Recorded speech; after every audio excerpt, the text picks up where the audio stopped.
சாய் பக்தர்களுக்கு என் அன்பு வணக்கங்கள். ஓம் சாய்ராம். என் அன்பு குழந்தையே, உன் வீட்டிற்குள் வர முடியாமல் வாசலில் நின்று தவித்துக் கொண்டிருந்தேன். என்னை அழைத்த உனக்கு நான் நன்றி சொல்லத்தான் வேண்டும். எங்கே என் குழந்தை? இதிலிருந்து காப்பாற்ற முடியாமல் நான் வேடிக்கை பார்க்க வேண்டிய சூழல் வந்துவிடுமோ என்று கலக்கமாகிவிட்டேன். ஆனால் என் குழந்தை, நீயோ என்னுடைய வாழ்க்கை கேட்க வந்து விட்டாய். மிகவும் சந்தோஷத்தில் நான் இருந்து வருகிறேன். என்னுடைய வேதனையை யாரிடம் நான் சென்று சொல்வது? எல்லோருக்கும் ஆறுதல் கூறும் எனக்கு ஆறுதல் கூற இங்கே எவர் இருக்கிறார்? என் மனதில் எத்தனையோ என் குழந்தைகளின் வருத்தத்தை சுமந்து வருகிறேன். என் குழந்தைகளின் வருத்தத்தை தீர்க்க வேண்டும் என்று இருக்கும் என்னை, என் மனதில் இருக்கும் வருத்தத்தை யாரிடம் சென்று சொல்வேன்? ஒவ்வொரு நிமிடமும் என் பிள்ளைகளை நினைத்து நான் கலங்கிக் கொண்டிருப்பது என் மனதுக்கு மட்டும்தான் தெரியும். உன் வேதனையை அறிந்த எனக்கு என் வேதனையை சொல்ல யாரும் இல்லாமல் துடிக்கின்றேன். அதனால்தான் நான் உன்னிடத்திலேயே வந்து நடக்கப் போவதை கூற வேண்டும் என்று ஓடோடி வருகிறேன். அப்போதாவது வருவதை நீ தெரிந்து கொண்டாலாவது வருவது உன்னை விட்டு சென்றுவிடும் என்பதற்காகத்தான் வந்திருக்கின்றேன். உன்னை வேதனைப்படுத்தி பார்க்க வேண்டும் என்பது என்னுடைய எண்ணம் அல்ல. என்னை இப்படி சொல்கின்றீர்களே, என்ன சாயப்பா என்று வருத்தப்படாதே.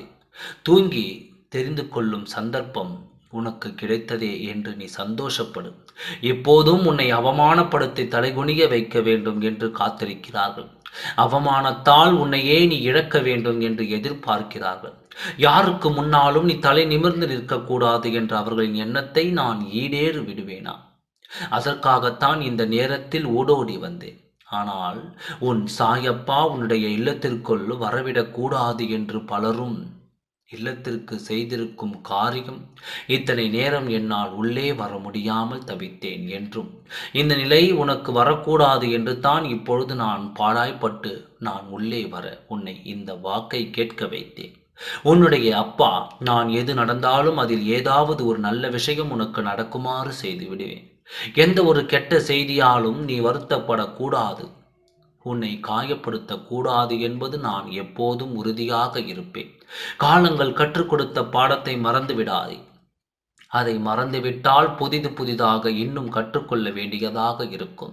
அதையெல்லாம் உன்னால் தாங்கிக் கொள்ள முடியாது. உன்னால் தாங்க முடியாது என்பதற்காகத்தான் எப்போதும் உனக்கு துணையாக நான் நின்று வருகின்றேன் என்று மட்டுமல்ல, என்றும் உன் அப்பா உனக்கு துணையாக நிற்பேன். உன்னை சுற்றி இருப்பவர்களை பற்றி நீ பயப்பட வேண்டாம். அவர்கள் அப்படியே இருந்துவிட்டு போகட்டும். அவர்களிடத்தில் இருந்து உன்னை நான் காப்பாற்றித் தருகிறேன். நல்ல காரியங்கள் நடக்கும். எல்லோரும் கைகட்டி வாய்ப்பொத்தி பார்க்கும் அளவு உன் வாழ்க்கையும் உயரும். நம்பிக்கையோடு இருக்கும் அந்த நிமிடம் நல்லதையே நீ பெறுவாய் என்று உனக்கு நான் சத்திய வாக்காக சொல்லிக் கொள்கின்றேன். அந்த நிமிடம் உன்னை விட்டு உன் சாயப்பா சென்று விடுவேன். நம்பிக்கையை இழந்து விடாதே. ஒவ்வொரு நிமிடமும் ஒவ்வொரு தினமும் உன்னை நான் பார்த்து கொண்டிருக்கின்றேன். நிம்மதியாக இரு. ஓம் சாய்ராம். நன்றி. வணக்கம்.